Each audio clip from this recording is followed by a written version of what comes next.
গল্পের শুরুতেই এই গল্পের মেইন লিড শ্যাঙ্কুকে দেখতে পাই। এরপরে এই গল্পের ফিমেল লিড ল্যান্সিকে আমরা দেখতে পাই। আসলে শ্যাঙ্কু হলো ল্যান্সির বডিগার্ড, আর তারা দুজনে তাদের অফিসে এসেছে। আর ল্যান্সি হলো অন্ধ, যার কারণে শ্যাঙ্কু সবসময় তার সাথেই থাকে। আর তখনই তাদের ফোনে একটি কল আসে, আর সেই কলে ল্যান্সি শুনতে পায় তার ফিয়ন্সে অনেক চিৎকার করছে। এটা শুনে সে অনেক ঘাবড়ে যায়। এরপরে শ্যাঙ্কু আর ল্যান্সি যখন ভেতরে যাবে, তখন কিছু বডিগার্ড তো শ্যাঙ্কুকে ভেতরে যেতে দিচ্ছিল না। ওরা বলছিল এখানে শেয়ার হোল্ডারদের মিটিং চলবে, আপনি এখানে যেতে পারবেন না। সেই সাথে ল্যান্সিও বলে তাহলে তোমার যেতে হবে না, কিন্তু শ্যাঙ্কুর তো ল্যান্সির জন্য অনেক চিন্তা হচ্ছিল, যার কারণে শ্যাঙ্কু তো ল্যান্সির গলায় একটি লকেট পরিয়ে দেয় আর বলে তোমার যদি ভেতরে কোনো বিপদ হয় তাহলে তুমি এই লকেটে থাকা বাটনটা তুমি চাপ দিবে, তাহলে আমি চলে আসবো।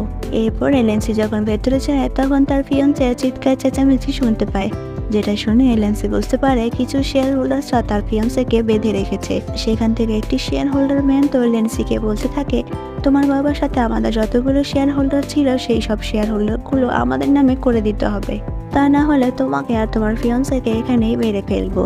কিন্তু ল্যান্সি তো একদম রাজি হয় না তার বাবার শেয়ারগুলো তাদেরকে দিয়ে দেওয়ার জন্য। আর ল্যান্সি রাজি না হওয়ার কারণে সেই লোকগুলো তো ল্যান্সির উপর অত্যাচার শুরু করে। আর ল্যান্সির বাবার শেষ একটি স্মৃতি ছিল, সেটাকেও সেই লোকগুলো পুড়ে ফেললো। ল্যান্সি তো সেটাকে বাঁচানোর চেষ্টা করে, কিন্তু সে পারে না, সে অনেক কান্না করতে থাকে। আর ল্যান্সিকে দিয়ে জোর করিয়ে তাদের প্রপার্টিতে সাইন করিয়ে নিয়ে যেতে চাইছিল। আর সেই মুহূর্তে ল্যান্সির মনে পড়ে যায় শ্যাঙ্কুর কথা। সে চালাকি করে সেই লকেটের বাটনটাতে চাপ দিয়ে দেয়। আর তখনই লোকগুলো সেই লকেটটাকে লক্ষ্য করে, যার কারণে তারা টান দিয়ে ছিঁড়ে ফেলে। আর সেই লকেটের শব্দটা শ্যাঙ্কু শুনতে পায়, যার কারণে সে বুঝতে পারে ভেতরে কোনো বিপদ হয়েছে। আর সে সব বডিগার্ডদেরকে মারতে মারতে ভেতরে আসতে থাকে। আর ওইদিকে তো ল্যান্সির ওপরে তাদের প্রপার্টি নেওয়ার জন্য অনেক অত্যাচার চলতে থাকে। এক পর্যায়ে ল্যান্সিকে দিয়ে যখন তাদের প্রপার্টিতে সাইন করিয়ে নেবে, আর তখনই সেখানে শ্যাঙ্কু চলে আসে। আর সেখানে কিছু বডিগার্ডদেরকে মেরে ল্যান্সিকে কোলে করে নিয়ে এসে আড়ালে লুকিয়ে পড়ে। আর ল্যান্সি যখন কথা বলবে সে তখন ল্যান্সির মুখ চেপে ধরে, যাতে করে তারা বুঝতে না পারে তারা এখানে লুকিয়ে আছে। আর ল্যান্সি তো এমন তার মুখ চেপে ধরাতে সে সন্দেহ করতে শুরু করে শ্যাঙ্কুকে, কারণ তার বাবাকে যে মেরে ফেলেছিল সেই লোকটি এভাবেই তার বাবার মুখ চেপে ধরেছিল। তাই সে এখন শ্যাঙ্কুকে সন্দেহ করতে করতে সে জ্ঞান হারিয়ে ফেলে। এরপরে দেখা যায় ল্যান্সির যখন জ্ঞান ফিরে তখন শ্যাঙ্কু তাকে কিছু মেডিসিন দেয়, কিন্তু ল্যান্সি তো সেই মেডিসিনগুলো নেওয়ার জন্য রাজি না, যার কারণে শ্যাঙ্কু তাকে জোর করে সেই মেডিসিনগুলো খাইয়ে দেয়। আর এইসব দেখে ল্যান্সি অনেক রেগে যায় আর বলে তোমার সাহস কি করে হয় আমার সাথে এমন ব্যবহার করার, আমি তোমাকে এখনই ফায়ার করে দিব। শ্যাঙ্কু তখন বলে তুমি আমাকে ফায়ার করতে পারো না, কারণ তোমার বডিগার্ড হওয়ার জন্য তোমার বাবা আমাকে অনেক রিকোয়েস্ট করেছিল। তখন শ্যাঙ্কু তার বাবার একটি কল রেকর্ডিং শোনায়, আর সেই কল রেকর্ডিংয়ে শোনা যাচ্ছিল যে তার বাবা তাকে 3 গুণ স্যালারি দিয়ে তাকে রিকোয়েস্ট করেছিল সেই সাথে তার মেয়ের প্রোটেক্ট করে। ল্যান্সি তখন বলে আমার এখনো বিশ্বাস হচ্ছে না যে আমার বাবা আমার প্রোটেক্ট করার জন্য তোমার মতো একটি ক্রিমিনালকে দেখেছে। এই কথা শুনে শ্যাঙ্কু তখন বলে আচ্ছা আমি কি করলে তুমি আমাকে বিশ্বাস করবে। ল্যান্সি তখন তার একটি পুরানো স্মৃতি মনে করে, যেখানে আমরা দেখতে পাই ল্যান্সি আর শ্যাঙ্কু তো একসাথে ছিল। ল্যান্সি তো বাঁচার জন্য অনেক চিৎকার চেঁচামেচি করছিল, আর তার এত চিৎকার চেঁচামেচি দেখে শ্যাঙ্কু তো ল্যান্সিকে কিস করে বসে। আর তখনই সেখানে কিছু বডিগার্ড চলে আসে। বডিগার্ডরা তো এসব দেখে তারা মনে করে ল্যান্সি হয়তো তার বয়ফ্রেন্ডকে কিস করছে, তারা এটা দেখে সেখান থেকে চলে যায়। আর ল্যান্সি তো অনেক রেগে যায়, যার কারণে সে একটি ছুরি দিয়ে তার বুকে আঘাত করে। এরপরে বর্তমানে দেখা যায় যে ল্যান্সি তো সে সত্যিটা জানার জন্য সে শ্যাঙ্কুকে বলে তার শার্টটা খুলে ফেলতে।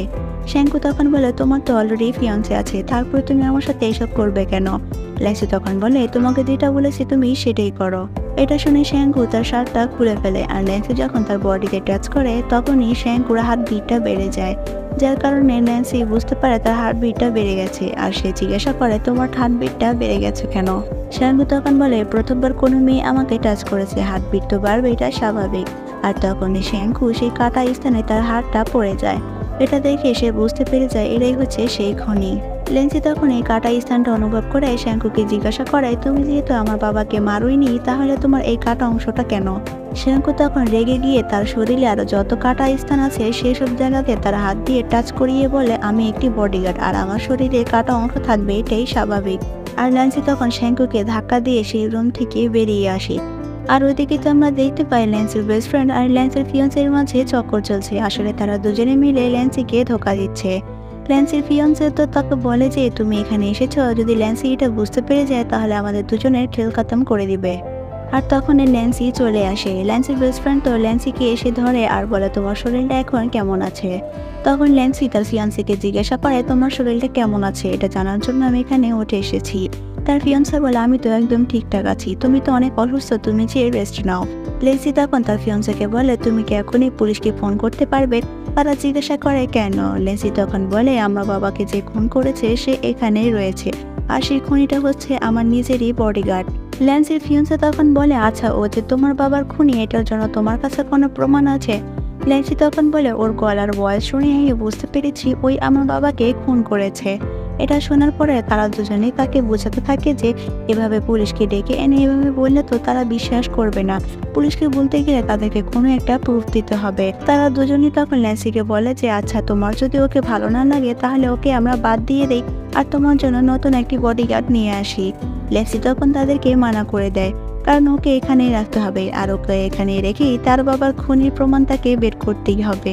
এরপরে আমরা দেখতে পাই সেদিন রাতে ল্যান্সি যখন ঘুমাচ্ছিল তখন শ্যাঙ্কু ল্যান্সির বাবার একটি অফিস রুমে চলে আসে।